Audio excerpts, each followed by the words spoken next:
આ તો કજૂર કહેવાય. જનકો પુત્ર એમ. તમે રાજકન્યા, રૂપવાન, સૌંદર્યવાન અને હું ગોવાળીઓ અને વળી પાછો કાળો.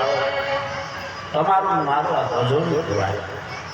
ઉતારવાનો સંકલ્પ કર્યો, નિશ્ચય કર્યો.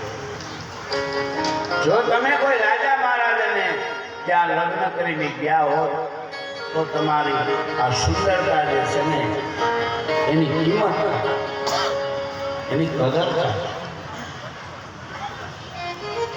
ભગવાને દ્વારિકાના નાથે આજ રૂક્ષ્મણીને મનથી ત્યજી દીધા છે. મનથી.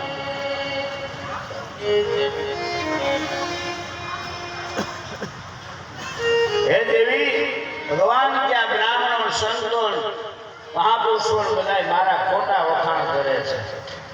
વખાણ તમારા કરવા દે, કારણ કે તમે સૌંદર્યવાન છો, રૂપવાન છો. આ બ્રાહ્મણોએ, સંતોએ, મહાપુરુષોએ તમને વખાણ મારા કરી કરીને ભોળવી દીધા છે. ભગવાન રૂક્ષ્મણીને કહેવા લાગ્યા, દેવી